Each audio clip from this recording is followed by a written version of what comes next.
Hi, everybody. Welcome to Real Talk. I'm sitting here with my friend Mary of Wild Zinnias. Good morning. Good morning. Mary, let's just get started with your introduction. Where can people find you and where are you located in the country? So you can find me. I prefer that you go to wildzinnias.com. Currently, that will take you to my Etsy shop, but I don't know that that's going to be a permanent thing this next year. So just keep that in mind. If you want to find me, just type in your search bar wildzinnias.com and it'll take you to wherever I end up landing. Um, and I currently am in the Salt Lake City, Utah area. I move around a lot. How long do you usually stay in the location you are? It really just depends. We are chasing retirement with my husband's career. So, like, wherever the opportunity is best is where we go. And, timing has just been really different with all of them. But just to give you a quick backstory, so we're from Arizona. We went to the Vegas area for 12 years, Orange County, California for a couple years, Dallas, Texas for 5 years, back to Arizona, Southern Arizona, Tucson for a year, back to Las Vegas for 4 years, and now we're in the Salt Lake area. Wow. So, So you when you say chasing, you literally mean chasing. yeah. So tell us a little bit about your family. So I have been married to my husband since 1995. We've been together for about 33 years now. He is my rock, the love of my life. We've been through all the things. We have three kids. My two oldest are young adults. They're both recently married in their 20s, and then I have a 12-year-old. Same husband. Right. Obviously, because if you've been with him 33 years, it's not an oops from somebody else. Let's not get into that. That's a bad story. Okay. Yeah, That's a made up story, I should say. totally. Well, Uh, all right. So I met you obviously on TikTok. Okay. mhm. So we're going to start there. We're going to start basically to now and then work our way back. Okay. Okay. So, how did you end up finding the wreath community on TikTok? So my daughter got married in February of 2023, and she wanted blue flowers for her wedding. And I was like, well, then we're going to have to do fake florals. And I happened to walk into a Michael's that forgot to mark down all their fall florals at 90%, and I scored $1,200 worth of florals for 120 bucks. And I literally, you can see like right down there, there's still more of those stinking flowers there. So anyway, after the wedding, I was bored. I'm like, what am I gonna do with all these flowers? So I I tried to make and sell arrangements on like local Facebook, and that was a pain in the keister. I was like, I'm not doing this. This is way too much work for too many pennies. Plus, Utah brides are all DIYers. Like the wedding industry up here is huge, but it's primarily DIY. So nobody wants to pay for anything. I was the same way with my daughter's wedding. Um, and then I thought, well, I'll make wreaths. So I had followed other wreath makers on YouTube years before whenever I wanted to. I like over the top holiday decor. So I believe Julie Samako was the one that I've been following her for off and on for years. So I kind of dove in there and I was like, oh. And then I found another wreath maker on YouTube and then another one. And then I was like, oh, she's on TikTok too. What's this TikTok thing? Like, I'm a Gen Xer. I'm in my 50s. Like, TikTok, I was like, oh, that's not my thing. Then I was like diving into that. And then I found other wreath makers and other designers. And before you know it, I was trying to do what they were doing and selling wreaths. And that's how I ended up into the diving into the wreath community. So, have you found that a lot of us travel together from one wreath maker that we find to another? I mean, Yeah, we literally travel in packs. totally. I feel like you kind of hop around until you find kind of where you find your niche or Well, your you you you feel you find find your your people. tribe. Yeah, your tribe. Yep. What is it? Your vibe will find your tribe, right? Something Kind like of that. like that. All right. So, what do you like about wreath making? Wreath making, I just need to be creative. I I have that innate need to be creative in one way or another. I mean, for me, it is therapy. And so it's not always just wreath making for me. You know, I haven't gotten into it yet, but the wreath making itself, I love shopping for stuff. I mean, that's so fun.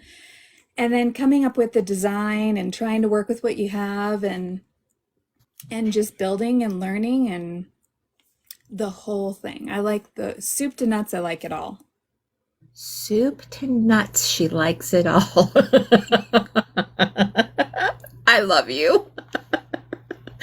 And your sayings are always so funny. You keep me laughing. You know that you keep me company while I work my 9 to 5 job and you come on and I'm like, "Yes, mainly because guys, her and my music likes like right there." So we bonded over that a long time ago. So we keep that together. Soup to Nuts is being a great band name. Soup to Nuts. All right, so from wreath making, all the likes that you have with wreath making, you now have found a passion for attachments. So let's talk about how that thought process happened for you. Like, how did you think to yourself, you know what? I think I want to try this. So as I was diving into the wreath making community, I had rediscovered that people are actually still using Deco Mesh. So when Deco Mesh first hit the scene, gosh, what was it, like 10 years ago or so? I got into it. I did my whole Christmas decor with my trees and my garlands and my wreaths and everything with it. But it wasn't great quality back then. And then when I stored it and came back to it the next year, like everything was ruined. I was like, I'm never messing with this again because then I have to reuse it. So I had kind of put wreath deco mesh on out out to the trash for me. But then as I revisited it, I was like, oh, this is still a thing. And then, you know, you see the different types of wreath makers. So I kind of jumped in with the grapevine wreath makers.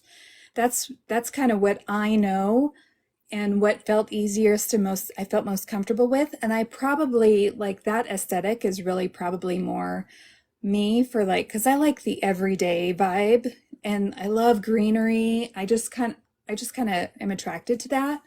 Love florals. Um, but I'm not that good at it. So I know I could be. I know I could be, but I was starting to just get bored with it. And then seeing um other creators make these over the top like showstopper deco mesh and just those showstopper wreaths. Like I'm also a maximalist if you can't tell just around me.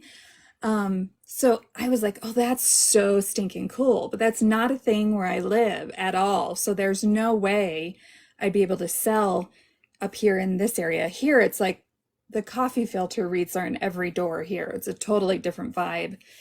And then also I was trying to start an Etsy shop at the same time, and I had been putting my grapevine wreaths on there and trying to build that, work with the Etsy algorithm, and you know, I also have a background in marketing. And so of course I was diving into ways to market yourself on Etsy, how to work with the algorithm. And there's a particular and I've talked about him before, a particular content maker. His name is Nick, and he's with the Etsy consultant. Um, and I started following him, and he kept saying the best thing you can sell to make your Etsy shop work is selling to other designers, selling something that they need. And I was like, well, I can't sell flowers because I don't have a warehouse. I can't sell any of that stuff because it's just not within my wheelhouse. And then I was like, okay, wreath attachments. I started noticing people talking about wreath attachments and that they were buying from other wreath attachment makers. And I dove into that and I was like, oh, I think I can do this. And so my first wreath attachments that I made were three little bats for Halloween. And this was just barely at the end of June of 2023. So I've only Yeah, been, like 6, 7 months ago. Yeah. so I'm still totally a newbie, people. So those three bats were my first wreath attachments. And that I think the first time, if I can just share, the first time I was introduced to you was watching somebody using one of the sisters' wreath attachments in one of their designs. And I'm like, that's different. Haven't seen that. So, so again, with the whole marketing background, as I was getting into the community, when you first get into it, nobody knows who you are. Um, you have to be consistent in showing up to support other people and comment and like and share and engage with other people on TikTok. And so that's what I had started doing, and not just from a business marketing standpoint. I truly did enjoy it because I'm a creative. I don't do anything unless I truly enjoy it. And so I was starting to connect with other newer wreath makers that maybe didn't have hundreds of thousands of followers or even, 25,000 followers, but maybe they had 1,500 or something.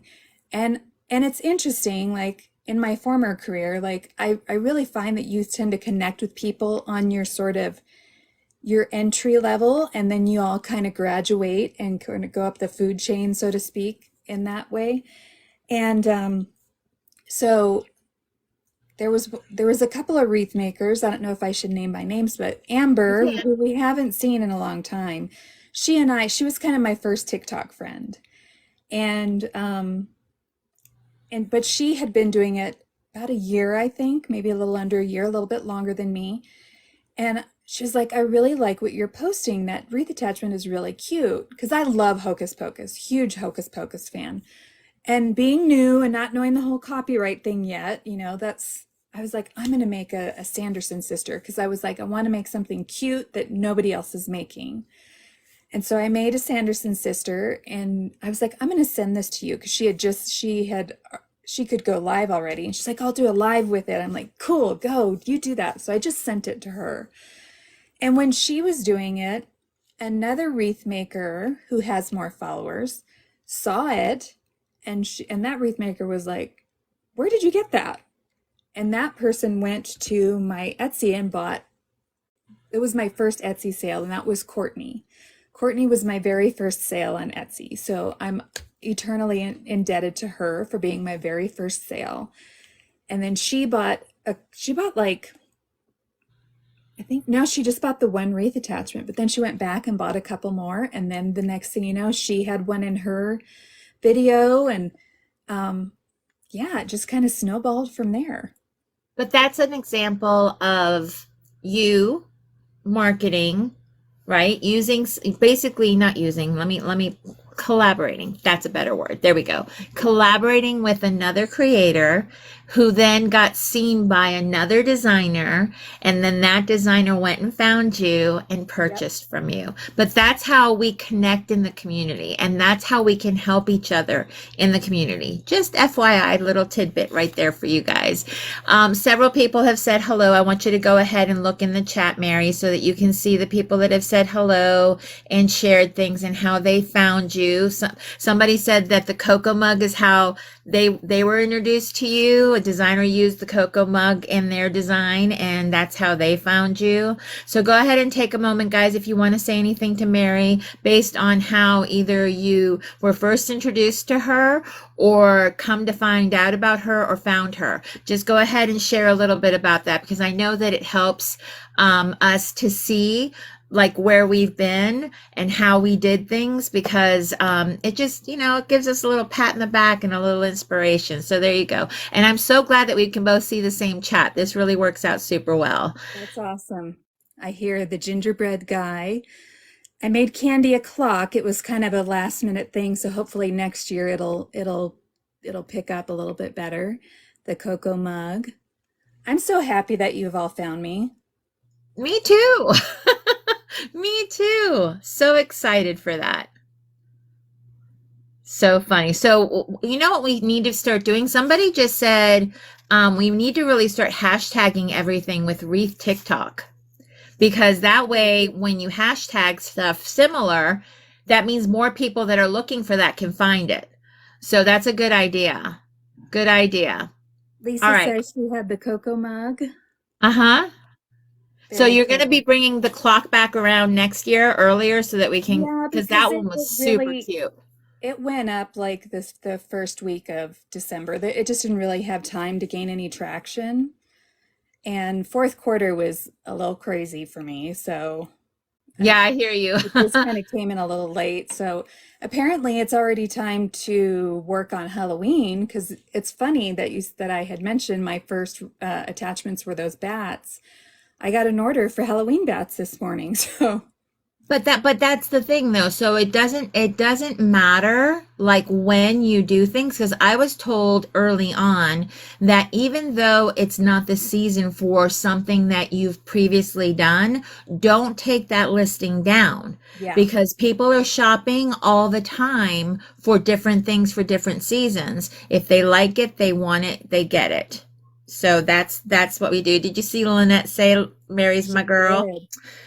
Lynette's my girl. Yeah, so Lynette is somebody that Mary works with in making basically unique to her, right? You work with Lynette to work with her. But we'll talk about how Mary collaborates with designers in just a little bit. So if you're a person that has an idea that you don't know how to get there, Mary is somebody who will collaborate with you to get that design exactly the way you want it. But we'll get there, okay? All right, folks, we're gonna bring it back in and continue talking to Mary about basically all things Mary. Because that's what we love. All right. So let's go back into your background. Let's talk about life before wreath making. Okay. How far back do you want to go? Let's just go to I was born in, no, I'm kidding. okay, so that's too far back. I mean, we love you, and that's something that we can save definitely for when you're live, and we'll just say, so when you were a baby. So no, let's talk about your life before wreath making. So you were in a career for 22 years. I was. So in 1998, I embarked on becoming a multimedia makeup artist, and I did that until about 2020 was my last job, but I worked really hard at that and I loved that career. I did commercials and television appearances and celebrity appearances, and I made a pretty good name for myself. And I was one of the sort of online leaders back in the early 2000s, back in the forum days. Remember the forum days when instead of so that was our social media You back know then. how I met my husband. I met him online in 1998. So That's yes, I'm right. very familiar. Yes. So there was this forum, and it actually still exists, which is crazy to me. And it was called Makeup Artist Chat. And me and two other makeup artists found the need to create community because at that point in time, being a makeup artist was a pretty super secret job. Like it wasn't something that, like, I didn't even know it was a job at the time. Long story short, I ended up having to work at a makeup counter because my other career was tanking due to technology, and ended up at a Lancome counter, and that was in 1998. And then I found this whole new world, this sort of underground world at the time. And then through forums and stuff, we started to create community, and now it's just crazy. It's everywhere. So when you see me on the FB platform, currently, you'll see me as Mary RC. And in the makeup community, I was well known as Mary RC. So I had Facebook groups and all kinds of stuff. And I worked in marketing with a friend of mine who had started the first online makeup store called Camera Ready Cosmetics, and I worked with her and helped her do marketing. So yeah, I did that for 22 years. And what is a multimedia art? Like, what is that? so I did makeup for people, talent behind in front of the camera. So anybody that you see, especially back in the days, anybody that got in front of a camera to speak for news, for television shows, film, all had a makeup artist. So I would get talent ready for on-camera appearances. Um, I had I did a lot of national campaigns. Commercials were my favorite thing to do because I was known as a clean makeup artist. I was good at the no makeup, and a lot of people appreciated that. And I started in the Vegas area, where sort of the culture, the makeup culture in Vegas was, showgirl makeup, eyelashes, and big red lips, and all that. So I approached that in a way. I was like, how can I find my niche and separate myself from the rest of the crowd? And I became the no makeup, clean makeup artist. And whereas the locals were really kind of tied in at the time and sort of gatekeeping the career, I got online, was the second makeup artist in the market to have a website, and I started marketing myself to New York and Los Angeles rather than the local market, because they were always coming in with projects, and managed to do very well for myself. So So that's your background as far as on how to promote yourself. So right. you are super well aware of how to promote yourself. Now, I know that with everything, things change over the years. Things are different. So how different is marketing today as opposed to how it was marketing back then? Honestly, there's more opportunities, and I feel like the now that we have the internet, like there's so many niches that you can plug into.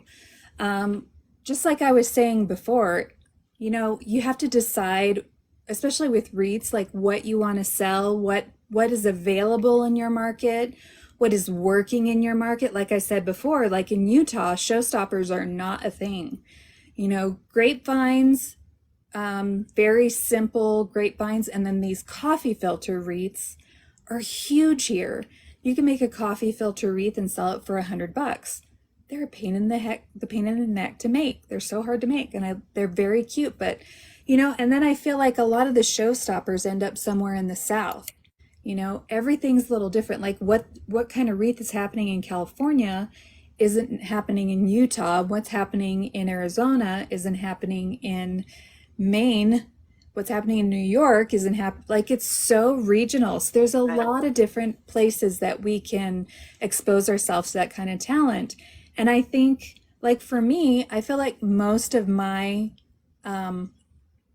people who buy from me tend to come from the southern regions, or that's where they sell most of their clients.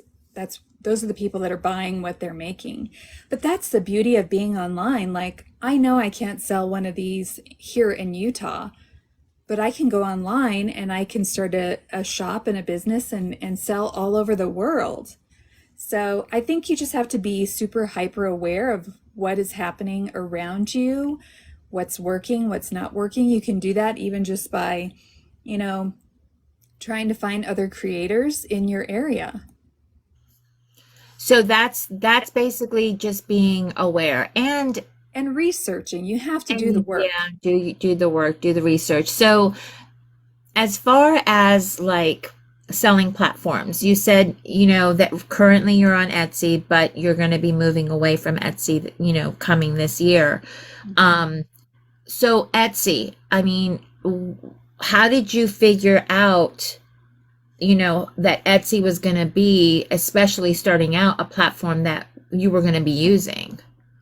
Well, I think because I have a long history with being online, that was the comfortable way for me to go. Plus, I'm not looking to conquer the world. Like I am not capable of making 300 wreath attachments a month and selling them.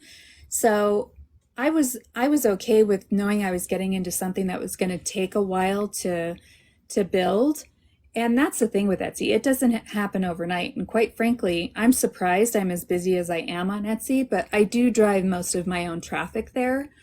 Um, which is why I'm kind of, for me, I'm like, well, I'm seeing just with the numbers that most of my sales I generate myself. So I don't really need them to take my money from me, if that makes sense. But Right. but honestly, when I started looking into other platforms, they're all about the same. But um, honestly, I need to, and I probably shouldn't say this. I'm going to TMI. I'm probably selling too much. I want to sell to people who want to buy from me directly. I don't need the extra work right now. And that just has to do with me personally. So, All right, so let's just go ahead and segue because I know why. mhm. I know why you feel that way. So we're just going to go ahead. So I'm sure a lot of people have thought to themselves, okay, so I don't know Mary. I don't know why she ended her career of 22 years if she was so successful. There is a reason, folks, and she's about to share with you the reason. And just know that that this is something very personal, and it she will share as much as she's willing to share on this open platform. But if you have any additional questions, please message her. She is a very open book, but this is an open platform. So I just wanted to preface that. Okay, Mary, go ahead and share. Okay, so back in about 2015, I started having a lot of health problems. I've suffered from migraines for years and years. But I got what they called frozen shoulder, and I was having issues with my arm not working and not swinging. And then a couple of years later, I developed an issue with my leg where it wasn't working right, and I was going from doctor to doctor trying to figure out what was going wrong with me, what was wrong with me. And then in 2020, so there were a lot of years nobody could figure out what was going on. They wanted to do surgery. They thought I had ALS. They thought I had all these different things, but they couldn't pinpoint it. And then in 2020, things got really, really bad. And I remember I was on a job and I was working, and I just wasn't performing the way that someone in my position should be performing. Like I couldn't style hair the way I was supposed to style it.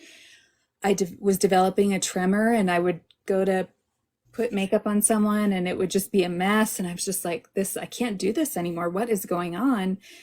And so finally, I found a physician, which is anyone who has health problems, finding good doctors is the hardest thing.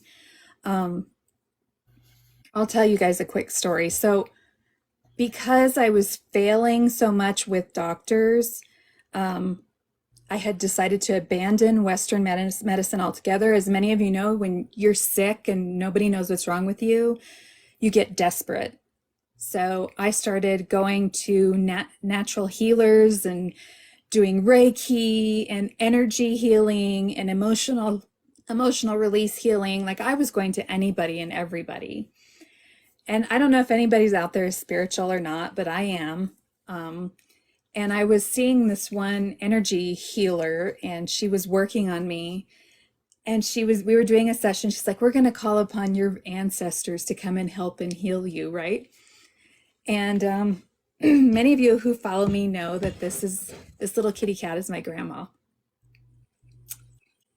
So in this session, I suddenly heard my grandma's voice.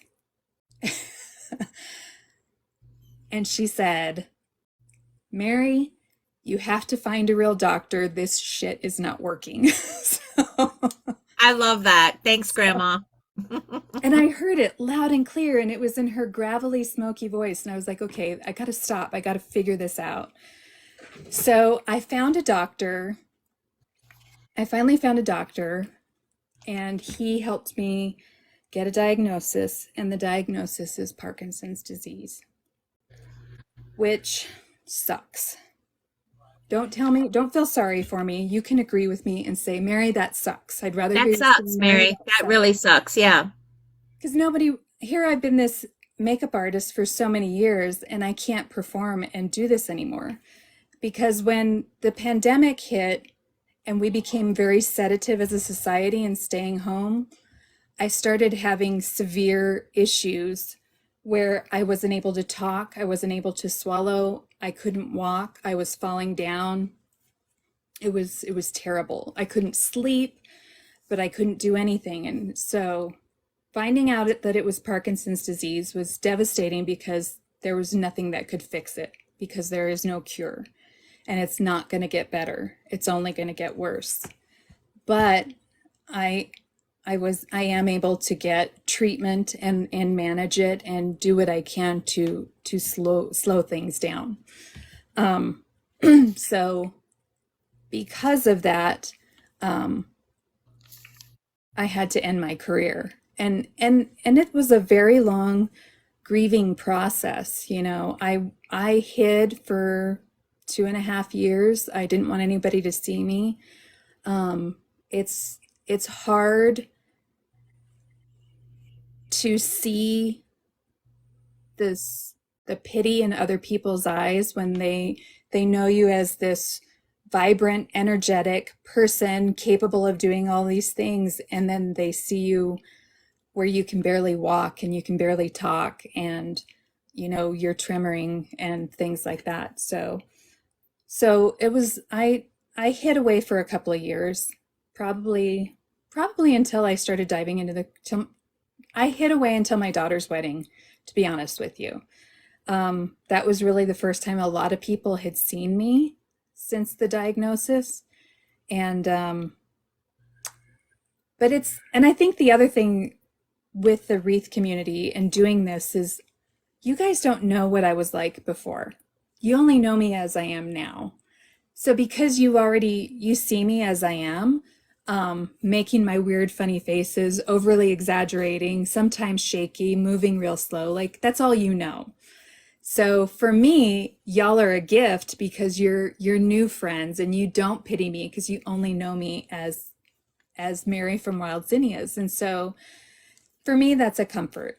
Um, I've kind of always been one of those people who's been probably a little too defined by their career and realized that when I lost my makeup career, I had way too much of my identity wrapped up in being a makeup artist, which is also why I talk about it so much, but I can't help it. Plus, I'm getting old and I like to repeat myself and tell stories over and over again. Stop it, because I'm older than you. You don't do that. You're not allowed to do that.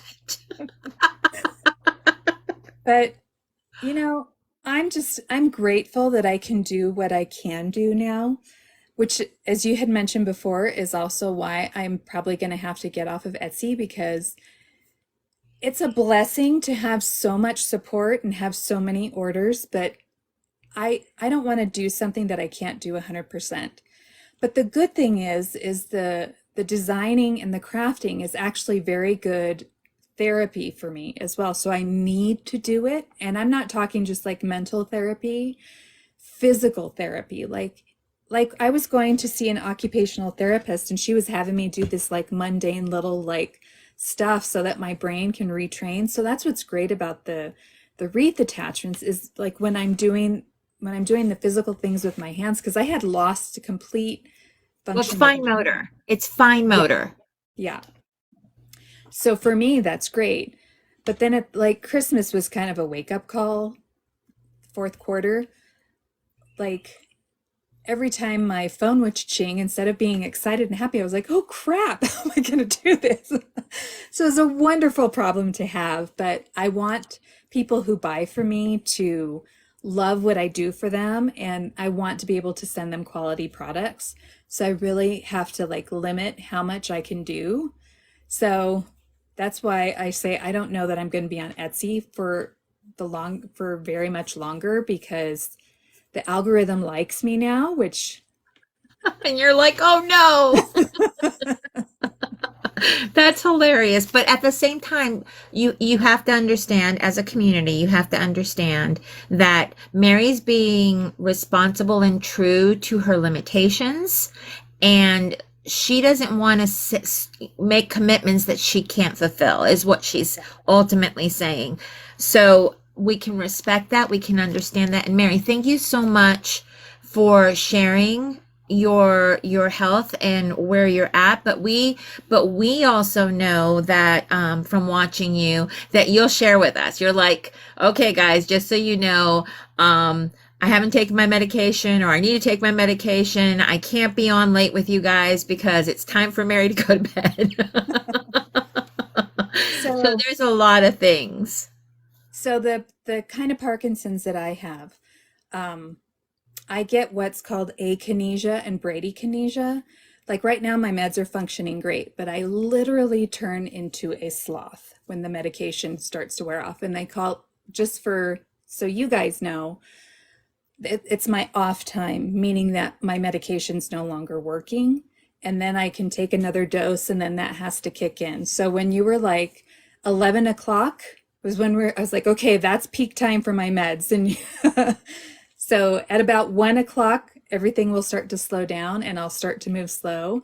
So sometimes at night when I'm live, you'll see me moving kind of slow, and everyone's like, "You're so meticulous." I'm like, "I have Parkinson's disease." So, You're like little bubble, pop up. This is what Parkinson's looks like for Mary right yeah. now. But if you think I'm being precise and meticulous, that I'll take it too. So, So you kind of touched on it a little bit about how the wreathing community and us knowing you with your current health situation has been a blessing to you, and you don't see pity on our face. Like a lot of people were already saying you're badass, and I am, you know how I feel about you. You and I have talked about it, as far as the inspiration that you give others, that you don't limit yourself, that you work within you work within your boundaries, right? yeah. So talk about, because you and I have talked about this, starting your career over at our age. Let's just say our age because I am older than you. The days are ticking by Ticking, though. ticking. Um, well, I think we just have to be mindful. We're in a different place now in life. And for me, like I've said before, I'm really not in a place to conquer the world, but I think I still have value and creative. um I think I still have a place in the community, in any community, and I think you could, if you look for it, you can find it, because I think it's important to realize that we're not alone. I think there's a lot of people in our community who are in very similar situations. We see it with people who are going through health issues, and but I think that's sort of the beauty of the crafting community. You can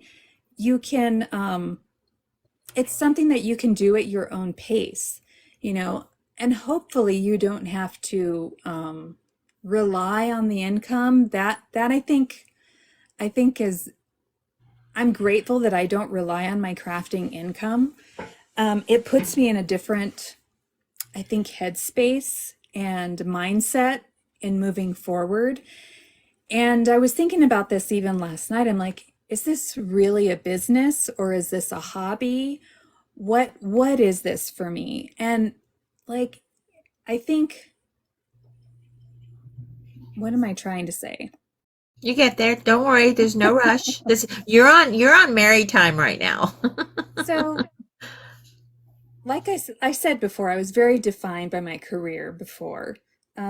Very had my identity pretty wrapped up in being a makeup artist, and I think that's kind of what I'm starting to do now again. I'm getting a little too wrapped up in the Mary from Wild Zinnias thing, and so for me, I need to pedal back a little bit, and I need to focus on my family and take care of me, because in December I was finding myself not feeling well, and I could tell I wasn't taking care of myself, and I can't run at that pace anymore. I have to know my limitations. But at the same time, not everybody's in my position. You know, I think it is also proven the success that I have had in such a short period of time that I can do this. If I really want to do this, I can do this. But just know that in my particular situation is it's me and I have to do what's right for me. Um, I mean, So how finding blessed am I? balance. So you're Yeah. trying to figure out that balance where it's healthy, thriving, and you not going a million miles an hour that you just can't. You just can't do that. And I think my craft room, my craft area was really showing that. You should have seen. So this basement is 1,500 square feet. I had taken over about 800 in fourth quarter. I had material everywhere. It was crazy. And I was like, this chaos is what I'm doing to myself. I need to figure this out. So I know there are a lot of us out there that, I like to say each one of us is a can of worms. We're each a can of worms. Nobody's got a perfect, shiny, empty can. We all have our things that we're dealing with. And the beauty about becoming a part of a community, even if it's online, is that you can find support that maybe you don't find in what I call your in real life, basically. IRL, babe. It's Yeah. IRL. And the thing is, I think the difference is an online community, as supportive as it is, it's something you can step away from and not have to face out. Like you don't go to the store and see somebody that knows you from the online community, unless of course there are people in your community, but it's different. It's not the same. And not only that, I feel for me, that sometimes talking to a screen full of people that know me, don't know me, sometimes I can get things out that I wouldn't necessarily get out with my in real life people. Does that make sense? Yeah. Because it doesn't feel like it's not as intrusive, I think maybe. I think it's just not as intrusive, but what you're sharing, as you can see from the comments, it resonates with people. It's resonating with people.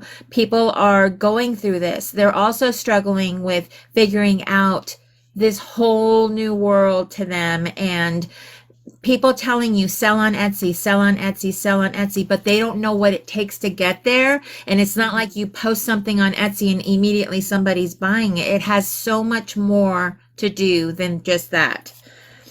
So thank you for commenting, everybody. We are both on the same chat. So hi, guys. We can both see what you guys are saying. So thank you for joining us. So we're going to go ahead and go into the next topic. When you say figuring out your niche, figuring out, what is going to work for you, what is going to get you where you want to be, right? Where you're finding that, you can dive into something that's needed, it's unique, it's going to make you stand out. How does somebody find confidence in that? Because it's basically confidence in your crafting, right? So how do you get there, especially with what you're dealing with, because that is unique to you? Well, I would say what my advice would be is you have to really try different things. Just kind of like I was saying, like I started off flower arrangements, nope, didn't work. Wreath, grapevine wreaths, so, we'll get there. And then stumbling into attachments. But I think what you need to do is you really need to, like for some people, it's crocheting, some people it's attachments, some people it's tumblers, whatever it is. But I think it's important for you to kind of I think if you like if you're you la la la la la. You're I need a good. word reset. Ready? Go. Okay. Do you like working with evergreens? Like expand and experiment and really try and figure things out. And another thing that you can do, which is something that I tend to do when I did this, I got on Etsy and I poked around and I started looking for the best sellers, like what's really selling, what's really working. and trying to, get inspiration from other creators. And I think studying other creators too, and really following them and seeing what's working for them, and not just by number of sales. If you can like I when I'm researching somebody, it's kind of like a background check. Like if I find a designer that I really like one of the YouTubers that I started following was Jenny's Wreath Boutique. I don't know if you like, I feel Oh like yeah, everybody knows I it. know Jenny. That's how I learned how to box stuff up. That was the first person I learned how to box wreaths from was Jenny. Yep. But Watch. that's your thing. She does the florals, the greenery. Mhm. She works with all of that stuff. Yeah. Yeah. But following her, watching every one of her videos, and even just listening, like I'm a little stalkery when it comes to finding a creator that I like. Like I'll watch the Welcome video to and then Gen I'll X go. people. And then when I'm working, like every time I'm working, I like to listen to somebody talk, and you hear different nuances and stuff, but really kind of dive into the other people's stories and other people's journeys, I think helps to influence your journey, and maybe take you in different directions. Say, oh well, Julie Samako did this and ended up over here, and it does. And I think just the success of the people in our community who are our age, they're our generation, and they're killing it. If that's really what you want to do, then go do that. Like, don't let age stop you. You see Don't other let age, creators. circumstance, like No, nothing. Don't let anything stop you. no. Like, I'm gonna share a little bit of Jenny's story. So when she started, she bought one grapevine wreath, and then she bought like some flowers, and she made like 10 different styles with one wreath. She just didn't glue anything in, and started her Etsy shop that way. And I thought like that made a huge impression on me. So I actually did that. I spent a little bit more, but like all my grapevine wreaths that I've shown you guys that I have on the wall, nothing is glued in until it sells. So, you Sneaky, know, sneaky, but it works it because did. they're not the only ones that do this. If you look, I think it was Lauren Kilgore of Beautiful Mesh. All Hmm. those wreaths that she has listed, guess what, guys? All she did was switch out signs. Nothing was permanent because she's like, I don't have the room to store everything I have listed on Etsy. And I'm like, Yes. bingo, pay attention. Yeah. Pay attention. I mean, there's so much that you can learn just for free out there, but if you have sort of reached the threshold of not being able and you need to go further, I highly, highly recommend that you take classes from somebody else who's willing to teach you more. There's so much more, so much you can learn from each individual person, and I think that has been covered in Real Talk quite a few times, but everybody has something different to offer and a different approach. So, I highly recommend that if it is within your budget to become a part of a community or try different communities and see what they're up to, like for me, I like having my pulse on sort of what's happening in our industry. I find it interesting. I'm obsessed. What can I say? But it's constantly changing. That's Mhm. something else. It's Yeah. constantly evolving. It doesn't say stagnant. I haven't seen this get stagnant at all. It's always something different, something else. And the more people that join the community, that whatever their background is in, you'll start seeing more of that show up in their designs and in their work. If they're a baker, and they create things that they bake with, right? And all of a sudden you're seeing a lot of that stuff transfer over to their design. You're like, that's amazing. So it's Yeah, constantly changing and evolving. So you, no matter where you are in your life, your career, anything that you've done in the past can absolutely translate over to being creative in oh, this. for sure. So from things that I feel like have really translated for me has been being able to do the marketing aspect, the research aspect. Um, like some people get so pigeonholed on just doing their design when they want to go into business. Um, and I can't help but want to go into business, even though I don't need to, but I want to, Right. um, is that it's more than just, like I used to tell makeup artists, it's more than just being able to do great makeup. Because I will tell you, back in the day, I wasn't the best makeup artist in town, but I was a hell of a marketer. And I really knew how to build relationships and loyalty with people, and to work with art directors and lighting designers and directors of photography. Like, I when I got onto a set, I didn't just talk to the famous actor in the set and only be their friend, because he's really not the person that hires me. The person that's hiring me is the art director. The person that's hiring me is, the director, the producer. So it's and in wreathing, Networking. it's the That's all same. networking, right? Right. Networking. Yeah. Networking, knowing where to post things, because I will tell you, like, I have zero following on the FB, zero. Like, I hear you. I just lost my account, which is so devastating, 13 years, and I don't think I'm getting it back because it got hacked. Um, but it really hasn't affected my business. But I think if I lost my this account, I'd probably be in a little bit of trouble. So, social media, if you want to sell online, I feel is important, and it's kind of a necessary, um, I don't want to say evil because I don't feel like it's evil. Well, Just this to, is your store. This is your yeah. business, right? If you're selling online, the way people find you is online.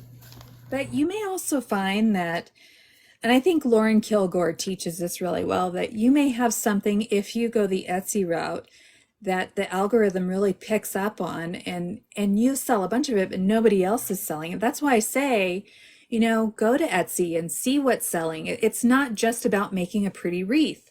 You have to do your research. You have to know what's going on in the industry. You have to know what's going on in your area. You have to realize your options, because for some people, craft shows are lucrative for them. Not not for me. Like, that's not my jam. That's so you But there's not, but that's what she's saying. There's nothing wrong with you figuring it out for what works for you, but exactly. understanding all of the aspects of it, because unrealistic expectations can cause severe disappointment. And if you're not being realistic, disappointment is like right there on the edge for you, just so you Right. know. So definitely talk to others, especially people in your area, to see, what will work, what won't work. Like showstoppers in my area for a craft show, yeah, people will look at them. Yeah, people will take a picture of them. Yeah, people will send them to people and be like, "Oh my gosh, this is gorgeous. I thought of you," type of thing. But the sell part of that, that's not going to happen. So that would be non-realistic for me to be like, "Yeah, I'm just going to make a whole bunch of showstoppers." Right. It's not happening. It's Yeah. not happening.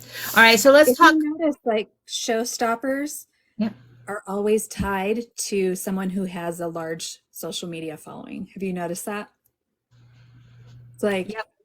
if you have a great, like, there's so many people who are on Instagram that sell But they showstoppers. Like, found, but they found their customer. right. So if that's you have to think about it and go, like, what comes along with that type of wreath?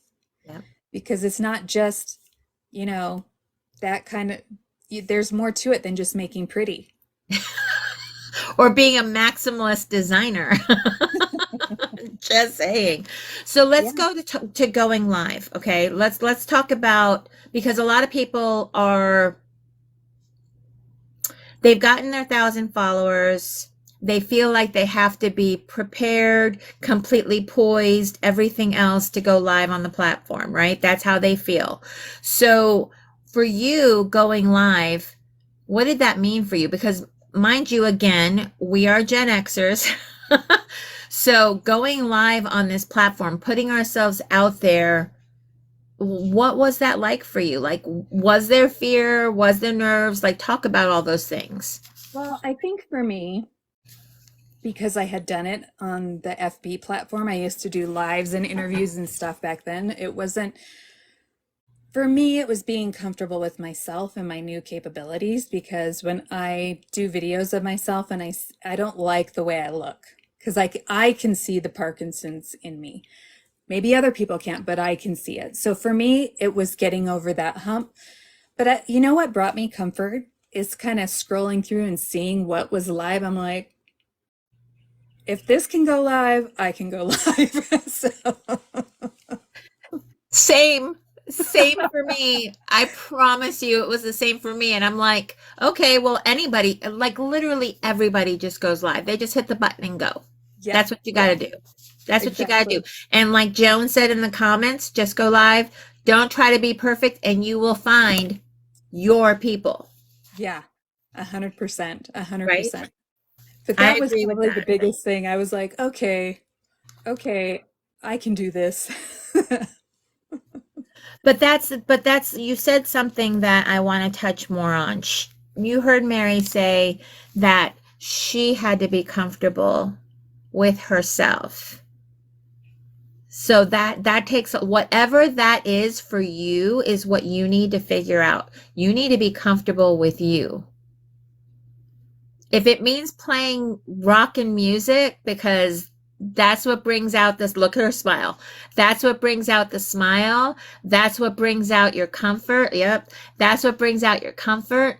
Do that. Be that. Live into your most authentic self and you won't be nervous anymore. Cricket says, same for me. I was diagnosed with cervical dystonia and my hand shakes. And you just did your first live. Yay, That's Cricket. awesome, Cricket. I missed it. I wish I'd have caught it. I missed it too, and I told her I was mad about that. I'm like, I missed you going live, and I'm not happy about that. So just so everybody knows, when you follow a designer, creator, a person on TikTok, you click on their profile, whatever that little circle is at the top, and there's a little bell that pops up. Yeah, I know. It's like, but there's a little bell that pops up. When that bell pops up, go ahead and click that bell and it will say, hey, when do you want to be notified? Do you want to be notified when they go live, when they post? There's now, TikTok has updated to where now you can post, like you can ask for updates on both. Click on those. When TikTok is working correctly, it will notify you when somebody's gone live. So do that for yourself and for the people that um, you like to follow. We're just going to look through the chat really quick. If anybody has any questions for Mary based on what we have talked about up to this point, feel free to ask. We can both see the same chat. So Cricket also shared they've been giving her Botox injections because her head was shaking so bad when she looked down. So she's been getting Mm. Botox. And thank goodness for some, like for medicine, just saying, because it has helped a lot of people. Well, again, our community and sort of the generation that we've got going on, I always joke in our lives, like we all, like in my lives, it's like, okay, how's everybody's health this week? Like how's your Parkinson's? How are your treatments going? How is your arthritis? It's like, back when in our 20s, we're like, oh, Joey is so cute and Mandy was so mean to me. And then now we're like, have you met this doctor and have you heard of this new treatment that they're doing? So now it's all about our healthcare. So Cricket also shared that it stopped her from going live, and she just said, "You know what? I don't care anymore." You know what? When my give a damn got broken, it was freedom. I'm just saying, it's freedom, and I hope for your sake that your give a damn gets broken a lot sooner than mine did, because it is freedom. Live into who you are and do not try to fit in. You were made to stand out. Do that. Do that. Don't have any regrets. My friend Mary over there, she does that. She stands out. She's like, what the heck? Who are we out here pleasing? Seriously, what are we performing for? For yeah, this? Wait, I for have this? We're people, performing for this? For the, the swipe throughs? Come on. getting the follows and everything is great, but I have just enjoyed getting to know other people on this Yeah, platform, probably more than anything. yeah. Um, so I mean, the community has really been a gift for me in more ways than one. Well, just know I love you. I love you too, kiddo. So Even though you're a little bit older than me. I knew that was coming. That's why I looked at her like that because she called me kiddo and I'm older than her. So just pointing that out. All right, so let's talk more about going live because you have said that you drive your own traffic. Like you're the one that's driving your traffic for your sales. So talk more about that and what's the benefit of that as far as going live has been for you. So, when I was studying when I was listening to the Etsy consultant, and I highly recommend that you go look at his stuff. Especially if you're just starting on Etsy, start from the beginning and go from there. Um, when I look at my stats on Etsy, it will tell you where your traffic is coming from and where your sales are coming from. And so I know that this platform is working for me because, as I said, I have no presence on the FB. Like, I think 15 people currently like my page. And even before they took away my other page, I only had like three or 400 followers, and I think they were all from my old business anyway. So I don't think I had a ton of new stuff. So I know that most of it's coming from this particular platform. Um, but that is another thing about when you open yourself up to the community, and you got to open yourself up to buyers too, because how I found I'm selling wreath attachments, so wreath makers are my clients. So you need to probably not only focus on getting other wreath makers to follow you, but you should also look in how can you get interior designers, moms, people like that who actually purchase your wreaths to come and follow you. We do have, I have noticed that there is quite a bit of people who enjoy purchasing from uh, creators who have a large following on the different platforms, and so you have to. I don't know if I'm going in the right direction. I feel like I just went whoo. It's okay. I mean, I'm following you, so if I stop following you, I'll interrupt, okay? Okay, I was You like, got where am I this. going? You got this. I, You were talking about being like driving your driving your own sales. traffic. Yep. I think again goes back to knowing who you want to purchase from you, and focusing on them, and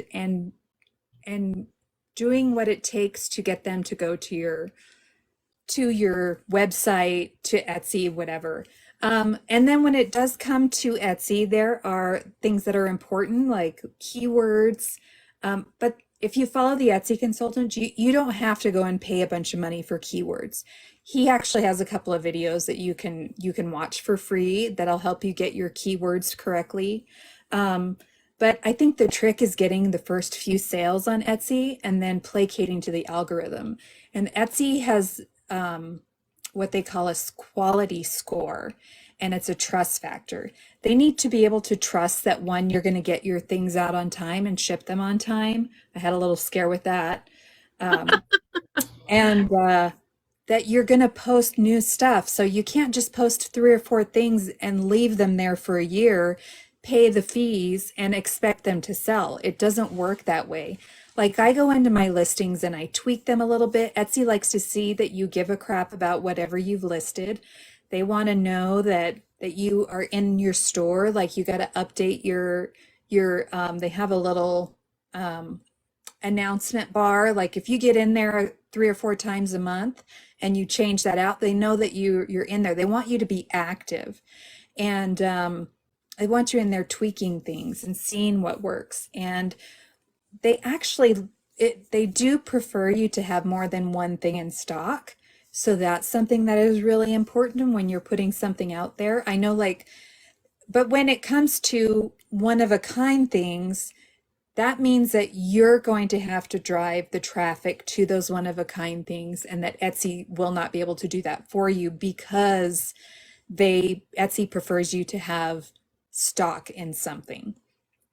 So what I did was, when I opened my shop, I was doing that thing where I haven't glued anything to into my wreath. I was making a wreath like every day, or like 6 days a week, 5 or 6 days a week, and I would post a new wreath every day just to get the momentum in the algorithm. And I would say that I had 5 in stock, or I would have 10 in stock. I didn't really have that, but I was also making sure I was using products that I knew I could pick up at Hobby Lobby or whatever. So just in case some random person decided to buy all 10 of that one grapevine wreath with 3 hydrangeas in it, I could go pick it up and sell it to them. But it just got the momentum going.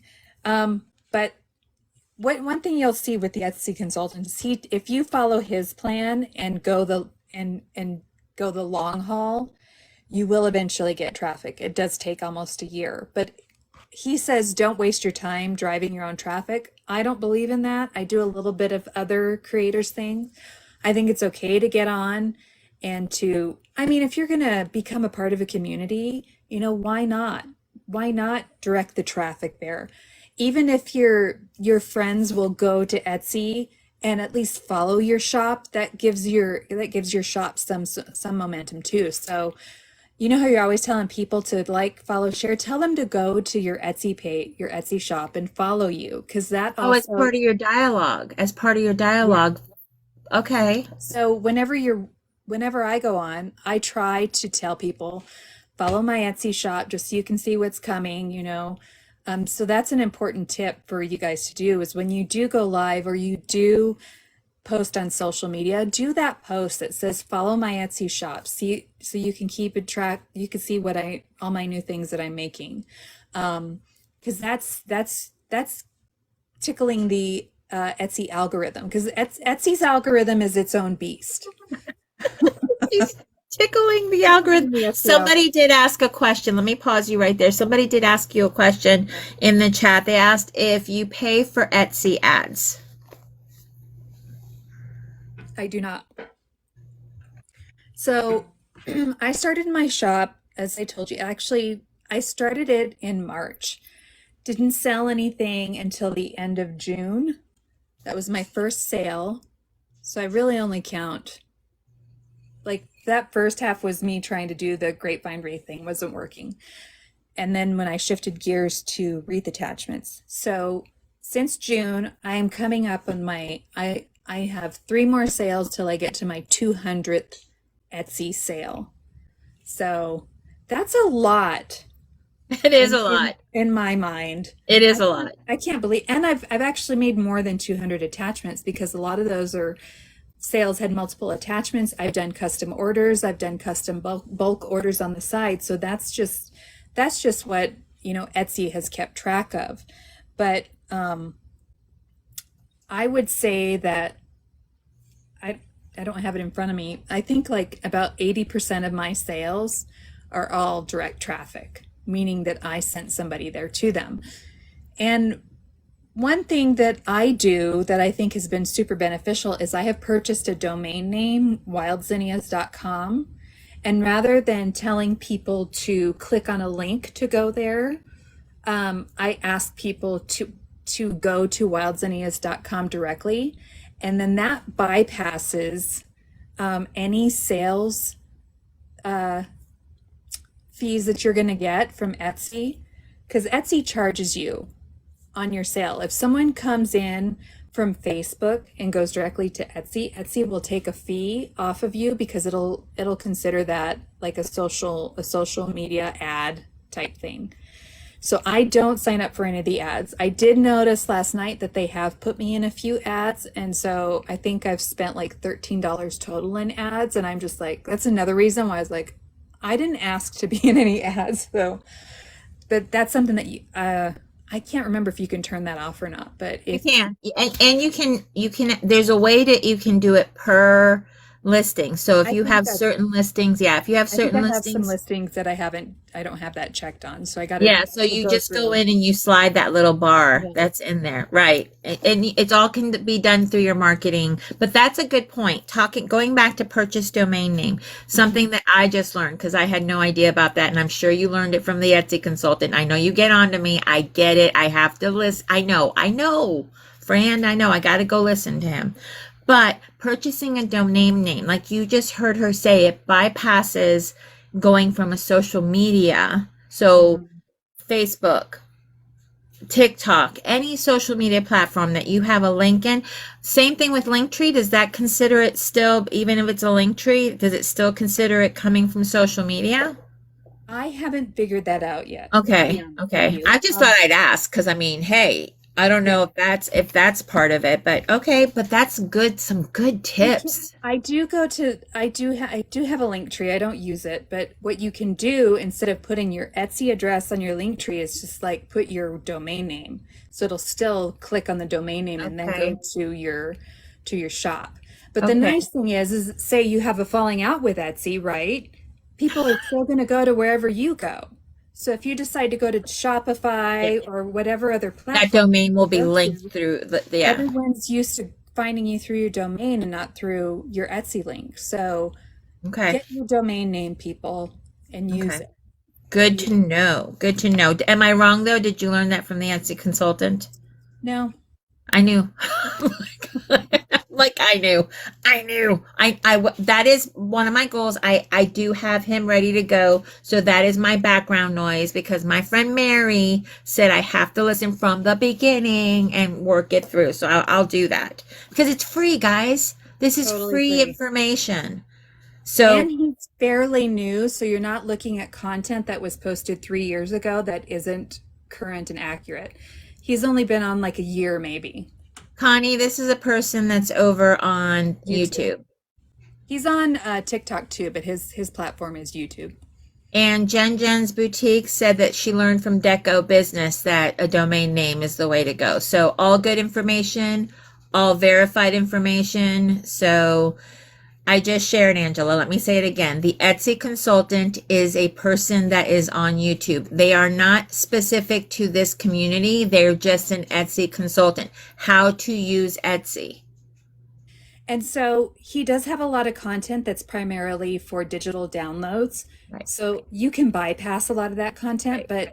but he has little tips and tricks like he does say that you should have 100 in stock of like digital content all the time.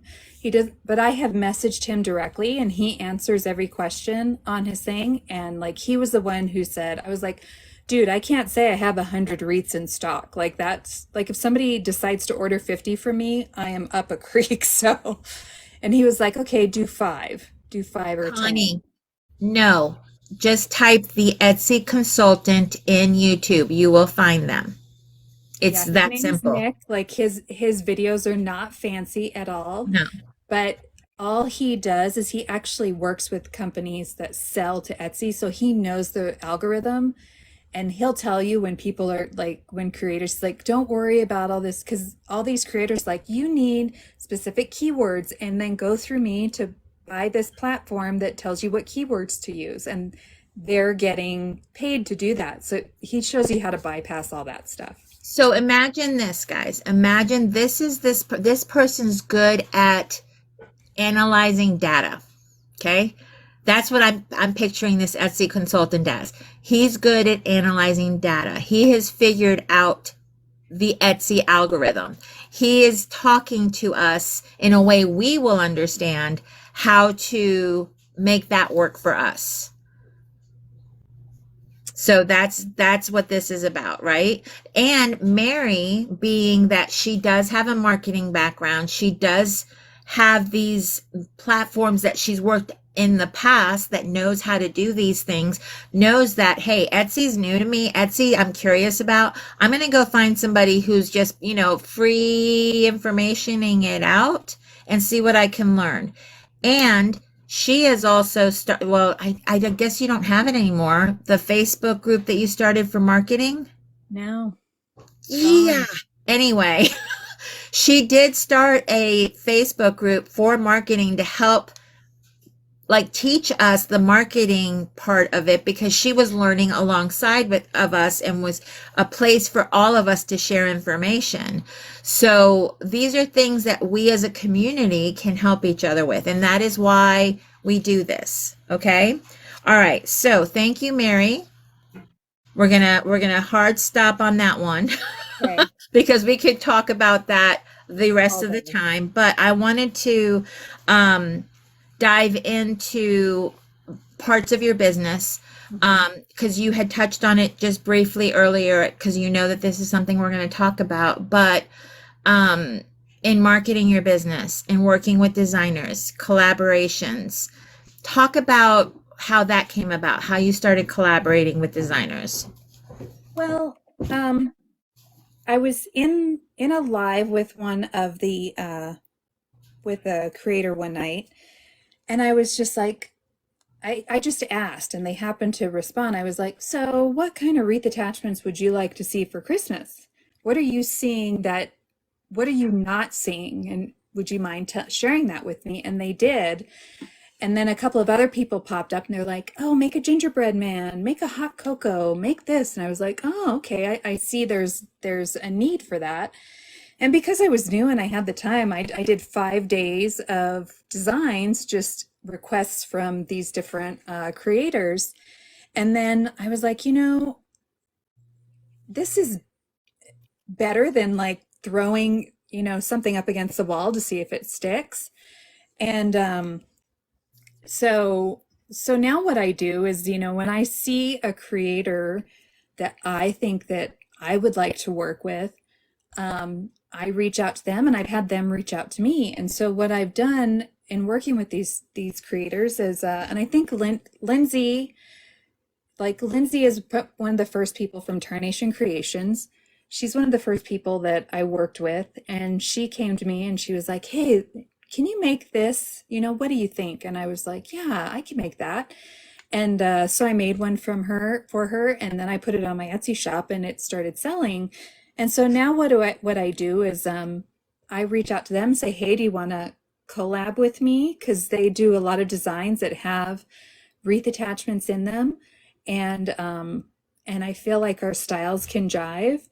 And then now now that I can give coupon codes to them, then they can then use those coupon codes, and then I give them credit in the making of the attachment. So it's not just me taking all the glory and the credit. I think it's fair to give them the credit. And yeah, so that's kind of what we do. And I'm not But that's a exclusive with design anyone. process as a whole, Yeah, right? That's a design process as a whole. So it's one creator to another being like, hey, we can work together right, and make this. It helps both businesses. It helps all businesses to right. do that. So what I kind of how the process works is, say, like someone came to me and said, Lynette, she was like, I want some sugar cookie hearts and I want them to match this ribbon. What do you think you could come up with for that? So that's one way that I came up with the sugar cookie hearts, that are the pink ones that are out.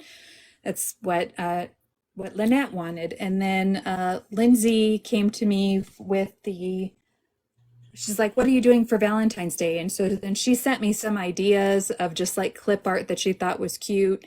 And then what I do is I take different pieces. I look for stuff like on Shutterstock, and I get, this is how art directors work, by the way. They go to like Shutterstock and they pull all the different pictures of things that inspire them, like make a mood board. So I'll pull like 3 or 4 pictures that sort of align with what I think is going to happen. And like I did that with Cupid. I wanted to make a Cupid. So I started searching and looking for Cupids. And then I sketch it out. And I'll show you guys. I'll sketch I'll sketch out the design after I get the inspiration. That's the wrong one. Sorry, my patterns are back here. You're fine. So We all know where your patterns are. and I've shown this guy quite a bit. So then I'll sketch him out in real life size, and then I make a pattern. I get all the pieces and I make a pattern. Like here's his wings. Here's his mouth.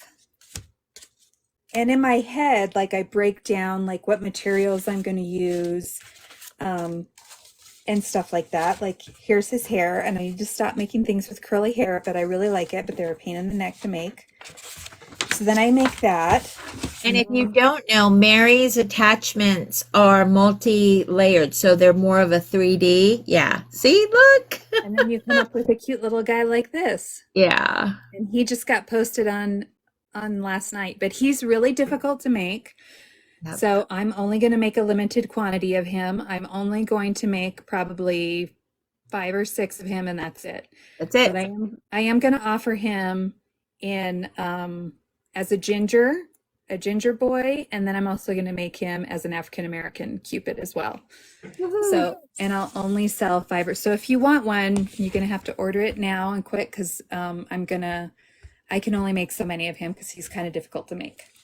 But that's kind of the process. And then I let the designer, when it's specifically their idea and they want to launch it, like, do you want to launch it during the live? Do you want to, how do you want to promote this? Because I want it to be about them more so about than me. So, and then in the listing, I what I'm doing now is I put their code in the listing. So if you are shopping on my store, my Etsy shop, always pay attention to the title because it may have a coupon code in it.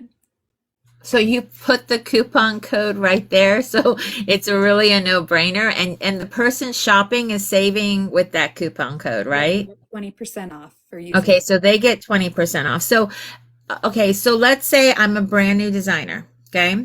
Brand new, I don't have a big following, like none of those things. Like I'm brand spanking new. I don't even have the option of going live yet. Hmm. Do you work with anybody? Like, does it matter what their platform is? No, nope. If somebody reaches out to me and it's something that I think that I can make and that will benefit both of us, or if I've had people come to me for custom orders and I've not put them on the site because I just didn't think it was something that, one, it was too difficult to make, or I didn't want to reproduce it because sometimes like there are these cute Christmas trees that I made for somebody, but the corners were just a pain in the neck to make, and I was like, oh, this is super cute, but I did not have fun making it. Right, Does that make right. sense? So I just sold it to them as a custom order. So sometimes that might be the case. And so, like, I've got a couple of people in my inbox right now that have some ideas that they want. But if I feel like it's something that I can mass produce and isn't going to take up too much time, because if it takes up a lot of time, then that's eating into my profit.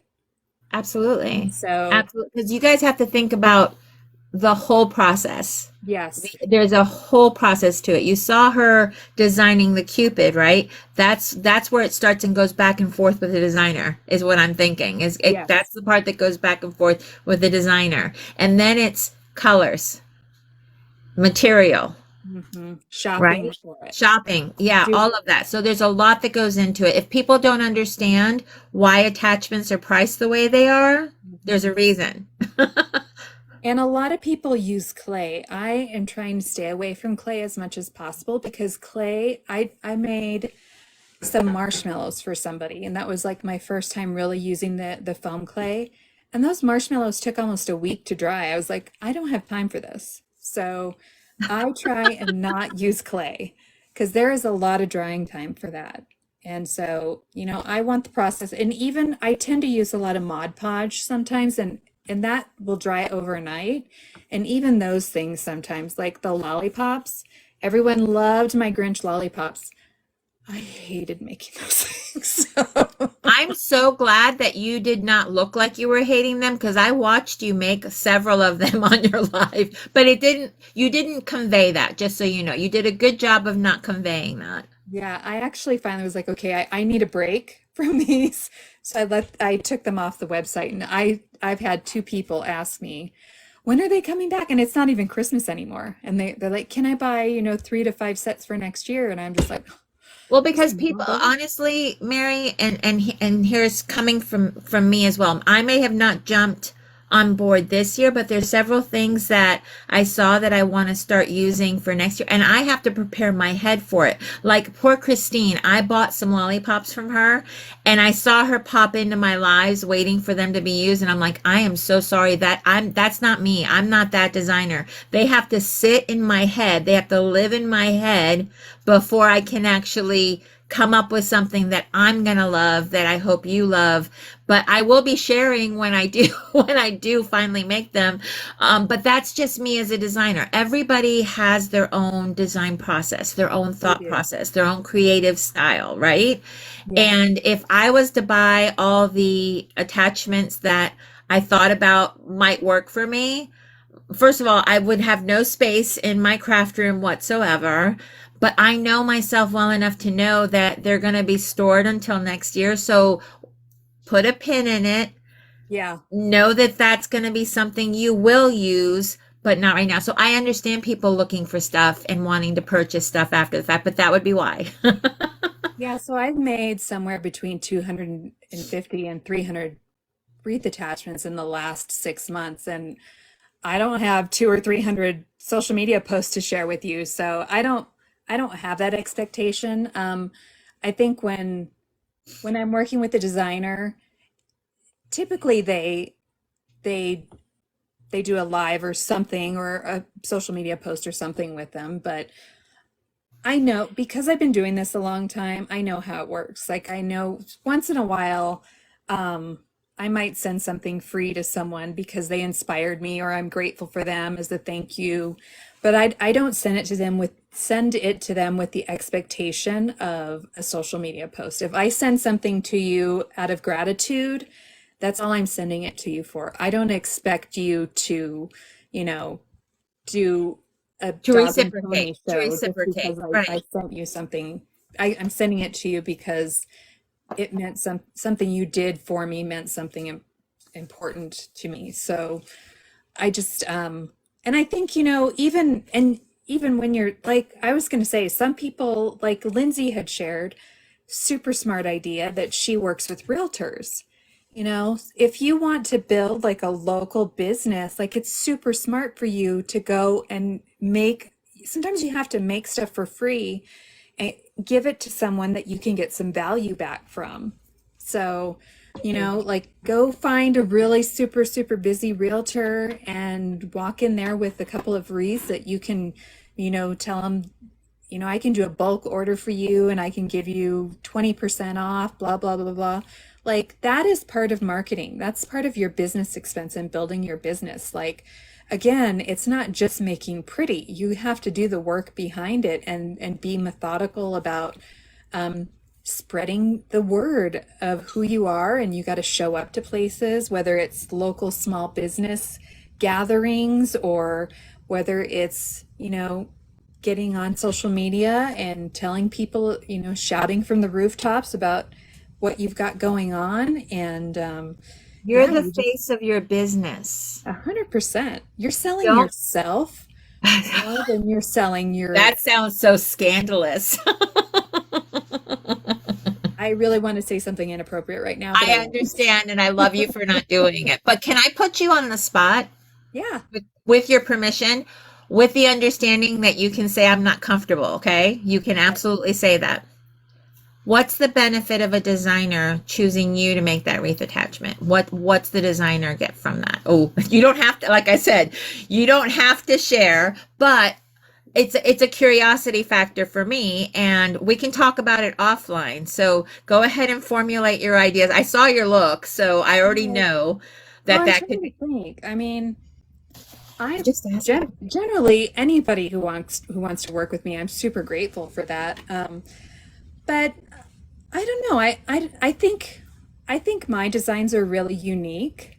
I don't think you're seeing a lot of them out there, and I there's a part of me that really likes the fact that my stuff isn't being mass produced. But then there, It's okay. It happened to me too.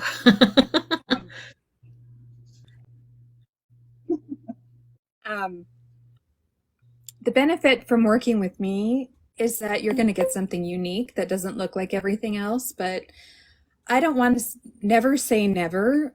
Else, but I don't want to never happening? Say never. Else, but I don't want to never say happening? Never.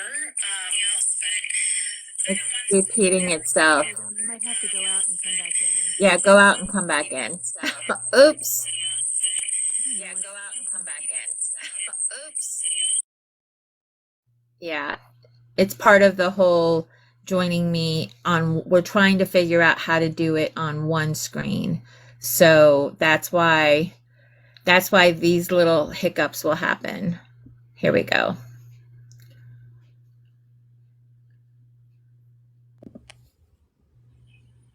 There we And she's back. It's okay. We're figuring it out. We will edit that out. No worries. So the benefit to working for me is that I think that you're going to get something unique. And as I was saying, never say never.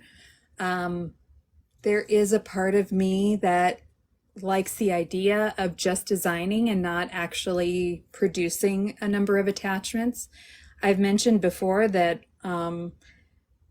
probably once I get through my first year, what I'll probably start doing is I'll put a limited number of attachments out and then turn it into a pattern and be able to sell the pattern. But my patterns aren't simple.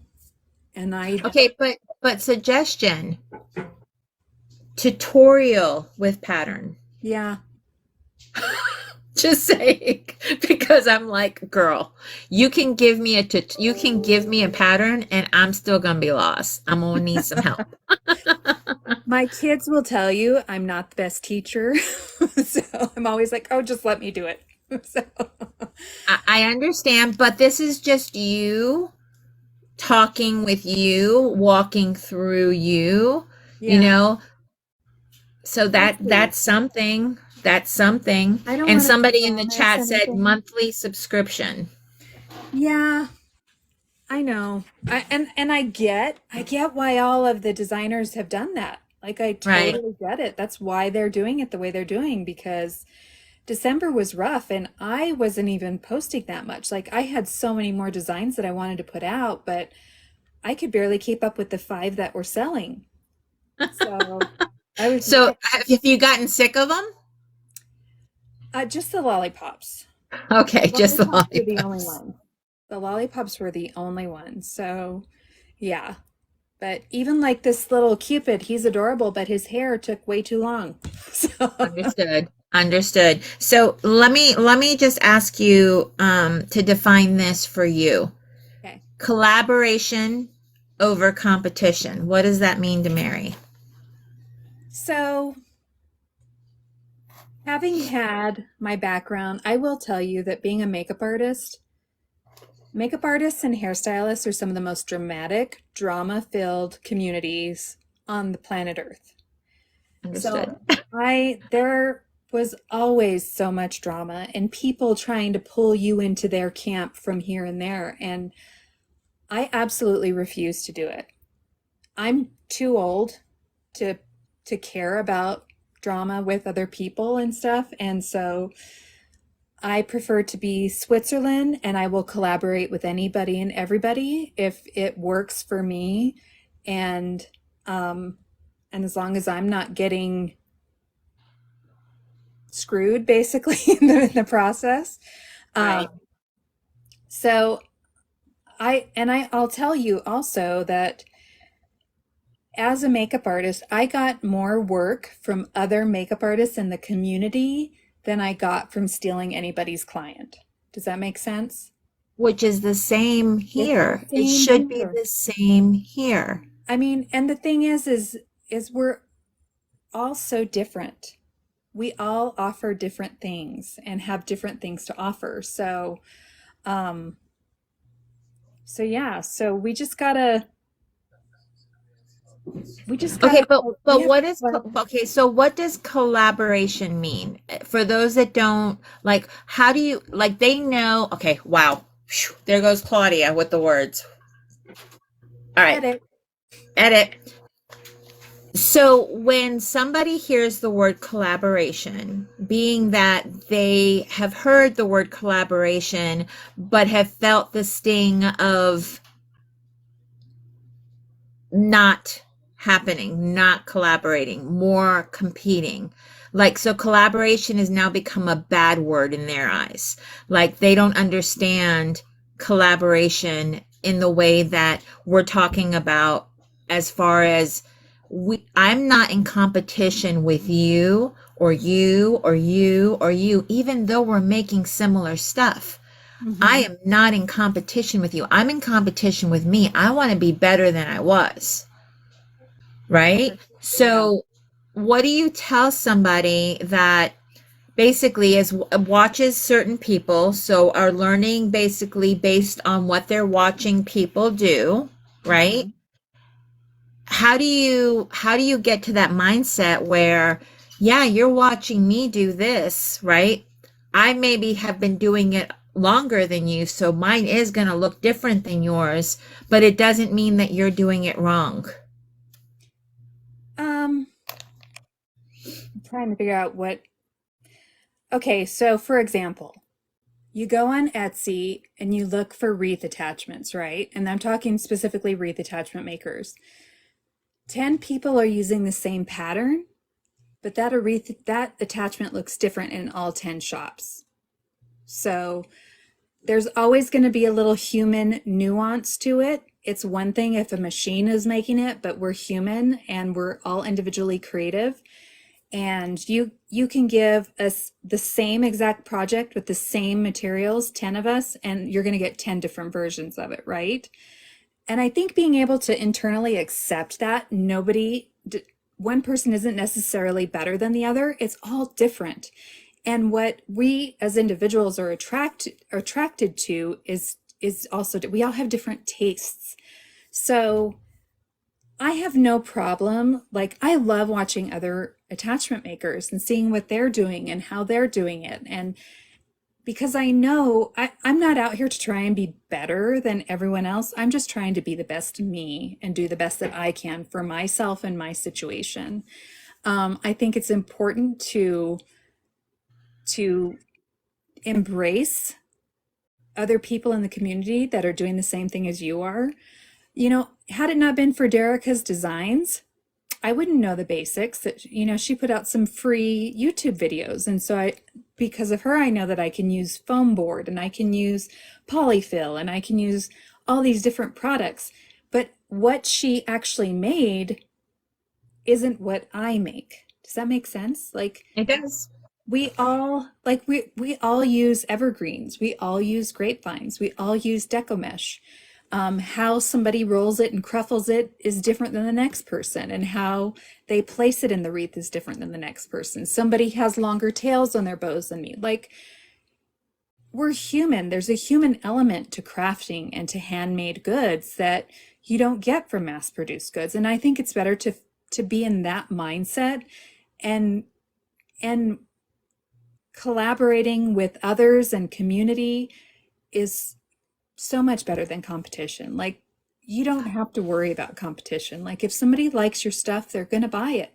If they don't like your stuff, it's not because Joe Schmo over here copied you or did a better job.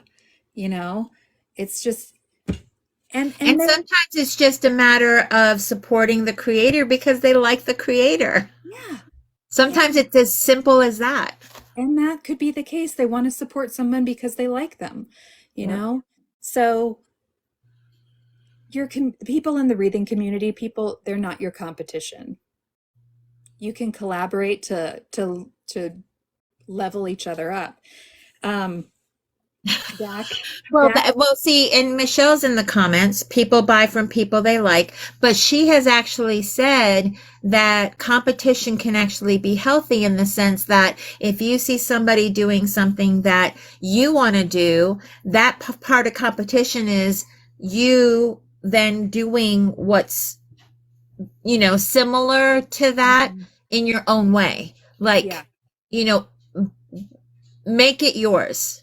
yeah, Make it yours. exactly. So I made a Santa for Christmas. And there was another creator that made a very similar Santa a couple weeks after I had released mine. And someone had sent it to me and they're like, "Oh, so and so's copying you. You should probably nip that in the bud." And I'm like, "It didn't look the same to me. To me, it looked completely different." Right. So, you know, you just gotta, people are gonna buy from you if they like you. Like they said in the comments there, like if people like you and they like your work and they find you, then, just take that. Be graceful about it. And that's the other thing, guys, because I mean, a lot of people feel like they're looking out for somebody by pointing that stuff out. I understand the intention behind it, but sometimes it's not necessary. It's No. just not. And it's not something that, like, if it's not going to be helpful, it could be hurtful. Does that make Right. sense? So don't create drama where there isn't, if that makes any sense. I mean, it would be different if Mary had copyrighted something, Right. if she had gone through the process of copywriting, trademarking, whatever, that would be different, right? Because then it's a law, it's a lawful thing. But Mhm. when we're creating, everybody's inspired by something, and a lot of things are going to seem similar, but to the creator, it's not theirs. So they're like, well, you may think it looks the same, but I don't see it that way. Right. Right. When I was in the makeup business, um, I found that, especially being such a catty, drama-filled community, some of the best friends that I have are other makeup artists. And one in particular, when I had just arrived in Vegas as a makeup artist, there was one makeup artist who was the queen bee in town, and her name was Barbara Joe. And she was, if there was a celebrity in town, she was taking care of them. She was doing all the commercials, all the things, right? And she was the only one in town with a makeup artist. And here I'm brand new, and I put up a website. She was the only makeup artist with a website in town. So I put one up too. And she's like, who is this person? And it was a very gatekeepy time. Yep. Like it was like you didn't want new talent come into town because, there was only so much for the people there. And she wouldn't talk to me for 4 years, right? And I was like, fine, like, and because I had reached out to other ones, like, hey, can I be your assistant? Can I work with you? Can I learn from you? And they were all like, no, go away. Bye.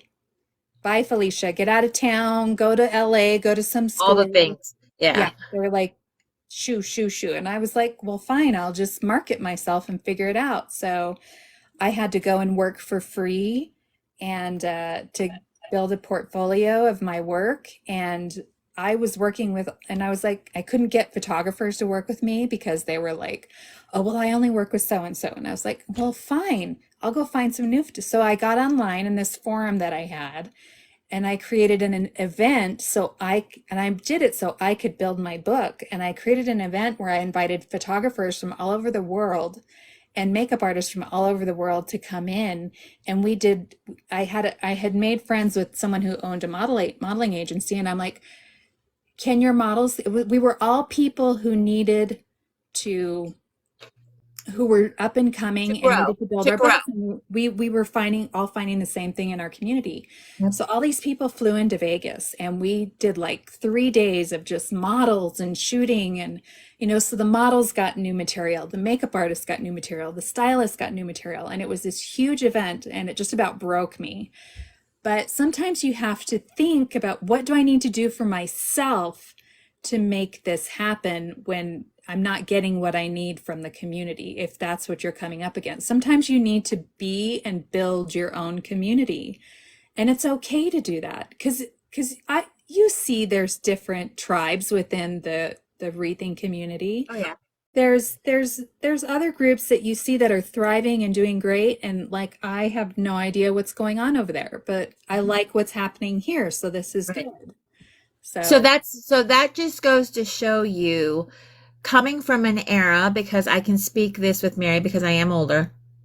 Um, coming from an era of knowing what true gatekeeping means. Like, I think that word is used a lot and people don't really understand what that means. But see what happens? Listen, all gatekeepers. When you are truly gatekeeping, you create people like Mary who says, fine, I will figure it out for myself. That's what happens. I do have to tell you that Barbara Jo Batterman is now one of my best friends ever. Oh, you didn't need to speak her name and tell her all that. She's like, now No, she likes me. Now no, she likes me. we're like this now. She was like, and then when we joined forces, me, her, and then one other makeup artist, we were like she was the queen bee, and we weren't I was called the henchman, and the other one was called the the her hand. So Well, the thing is, there comes a point in every community, there comes a point where the people who do feel threatened, because that's just all it is. It's a human condition. You feel threatened for whatever reason. The reason is yours, but that's what happens when you actually start seeing people as this will help me. This will mhm. help me be better. It's brainstorming with people who are doing the same thing. I cannot tell you how much a brainstorming session, how much creativity blows up during that time. Oh, for How sure. much sharing of ideas can be so good for everybody. Yeah. That's what's important. And that's what we're trying to create. And that's why Real Talk is here. And that's why I have people join me, because I feel the community needs to hear that we all have different backgrounds. We all have different skills and talents. We're not just wreath makers, right? Right. We're not Yeah. just people on we're trying to do the same thing. We're trying to build something from nothing. Yeah. All right, so we're already 15 minutes left of this, Miss Mary. We've already covered an hour and 45 minutes. So we've talked about a lot, and it always goes this way. It feels like just a couple of minutes. What is in store for Mary and Wild Zinnias coming in 2024? Again, I have to find some balance. And um, I think when I look ahead, there's a part of me that wants to go big or go home, but then there's a part of me that is just like, I have to balance this and manage it. And I want to work with, I really like doing collaborations with designers. So if anybody has any unique ideas, bring it on. Let's talk. And I mean, if it's feasible and we can make it happen, I'm game. Um, I would like to get on a different platform, get my business off of Etsy. I think that's a goal of mine, and to just become a little more exclusive within the community, and just for my own personal balance. Talk about exclusive. What does that mean? Just that, you kind of you can't just find me on Etsy. Does that make sense? Yeah. I Yeah. think Okay. I think that's gonna potentially do a better job for me. Not, I mean, most people don't want to downsize after they've only been in business for 6 months, but No, but you're like we've talked about, it's unique to your yeah, circumstance and you don't want to burn out. You don't want to be right. one of the flames that just fire, psh, gone. I So don't you want don't it want to to be not that. be fun anymore. Right. So you want this to last as long as you can have it last, and I think Yeah. that's smart. Yeah, and that's the thing too. It's like, plus my condition is only going to get worse. It's not going to get better. So I I want to be able to produce product that is good and quality as long as I can. And currently it's helping me fight the PD. And Just so, that's awesome. we'll take it. We will take it. And I do, so talking about the Parkinson's disease community, I haven't been ready to be a part of that community until very recently. And again, it's through this platform that I have come to know a few more people who are going through the same thing, who have Parkinson's. And so I'd like to become a little bit more of an advocate for that and be more of a uh, uh, partner in that community as well. And so that's kind of my own personal goals. As I've said before, that I'm not looking to conquer the world. I Just your love, world. Just yeah, your world. I'm good in my little bubble here. And I don't want this to take over my life because I can let it. And I know in my heart that if I had the physical ability to do this, that I could really blow this thing up. Yep. But for But me, there's got to be some reward in that for right, you, right. knowing that this was successful. Oh, for this is sure. successful, right? I So cannot tell you, I am so grateful to the wreathing community. Like, I did not expect this to be as, for me it's big. For me it's a lot. For other people it may not, that may not be the case. I'm not, I'm happy to make 3 to 5 wreath attachments a week. yep, That would be just perfect for me. Currently make a heck of a lot more than that. we Um, know, we watch you. Um, you'll see tonight. Well, actually, I try not to work on Saturdays and Sundays. I try to be Right. present for my, and that's the other thing about the Etsy platform is I feel like I'm trying so hard to keep up with Etsy sometimes that it's kind of takes the fun out of it for me a little bit. But so it's weird to say that I just started, but I'm going to downsize. So I know it's weird to say, but at the same time, I just think that's just so powerful because right, you're realistic, right? You're not, it's not, it's out of success, right? It's out of success that you are doing this. And how much better it is for a community to hear that you aren't chasing something, that it's not something you're chasing anymore because it's here. You've landed it. It's working. You know how to make it work. You're successful. Now you can say it's time to slim. It's time to slim it yeah, down so that it fits and so that I can make it work. And I think that's powerful. That's huge. That to me shows some badassery. It just does. You know, thank because it you. could, I mean, and this should also be something for the community as a whole to see that you're building something, okay? You don't just walk in and say, boom, it's all here. That's not how it works. You have to Right. have a strong foundation. Mary has a strong foundation. Everything that she's done in her life up to this point has built that foundation, that strong foundation. And she's built it brick by brick. She's tried several things. She's collaborated. She's marketed. She's done all the things she needs to do in a very short time. But that's the thing is it can be done and you're showing us that it can be done, but you have to work at it and you have Yeah. to, when something doesn't work for you, you have to be willing to shift. You have to be Right. willing to change. You have to be willing to learn, to get more information, and that will benefit you as well. And I just So, have to say that if I can do it, you all can do it. You really can. yeah, And I also want to say that those of you who can go live, just go live. Just do it and put yourself in your posts and your videos.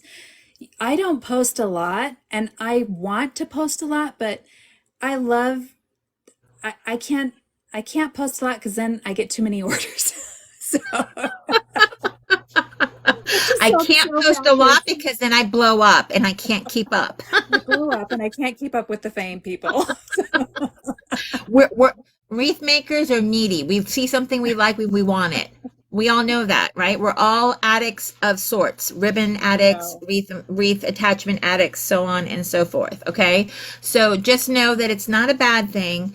And if you have something specific that you want to have created for you, you're a message away from a creator that is so willing to work with you For and sure. make something happen for you. So that's awesome to know too.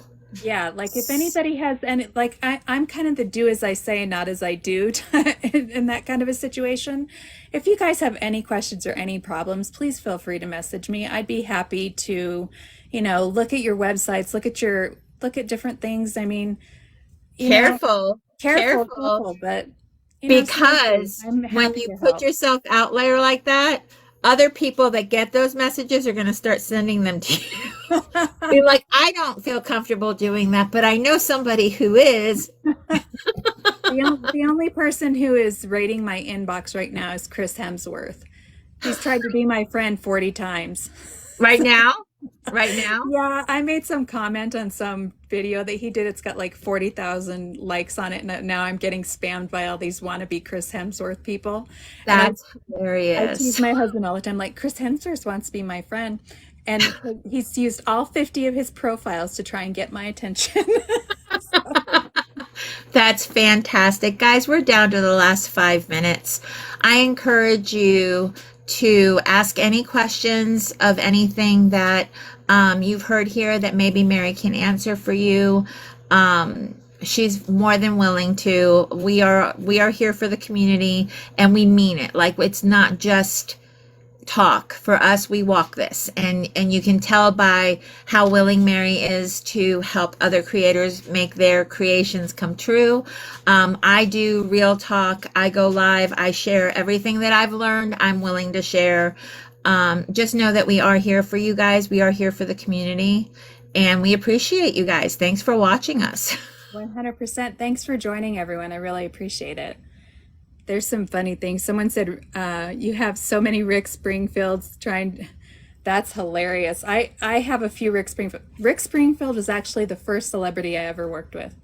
Ooh, that's fun. That was fun, but I did a terrible job. So That's fun too. Now you have a story. I do have a story. It's so funny. You didn't make him orange, did you?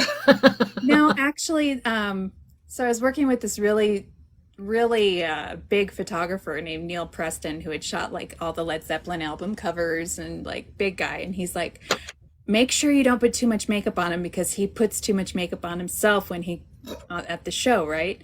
So I went in there, got him ready, and he was like, you need to put more makeup on me. I'm like, well, I think you look great. And he's like, no. And he started putting more makeup on himself. And I didn't have the guts to tell him not to do it, because it was my first time working with a celebrity.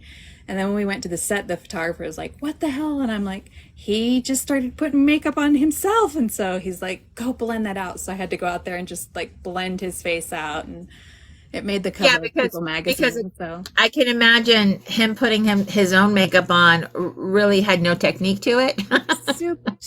very, very, very nice guy. I met him a couple of times, but just really didn't age well. He's had Oh, too yeah. many plastic surgeries and stuff, but he Yeah. was really nice. Well, people have said it's been great getting to know you better, Mary.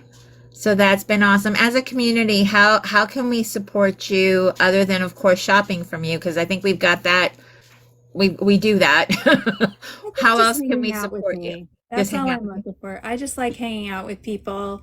And another thing that, one of the symptoms from Parkinson's that I suffer from is losing my ability to talk. And so when I go live, it is to interact with me and get me to talk. Like, this is great literal occupational therapy for me. And so you are doing me a favor by coming into my lives and talking to me and getting me to talk out loud.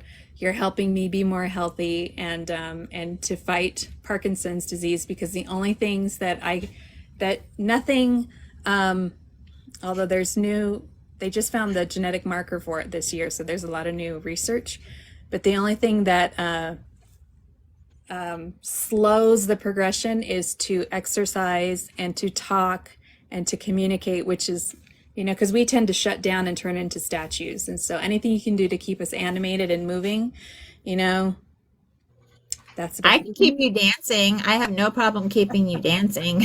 I dance like all day in this craft room. It's a good thing I'm I not love there, it. and I have But lost see, my I want to rhythm. see that. Like, I want to see you jamming out in your craft room. Like Every that. once in a while I do, and then I think they probably can't tell what's the Parkinson's shaking me or if I'm actually dancing. I love that you can joke about all of these things because I've got a good tapper too. This tremor hand.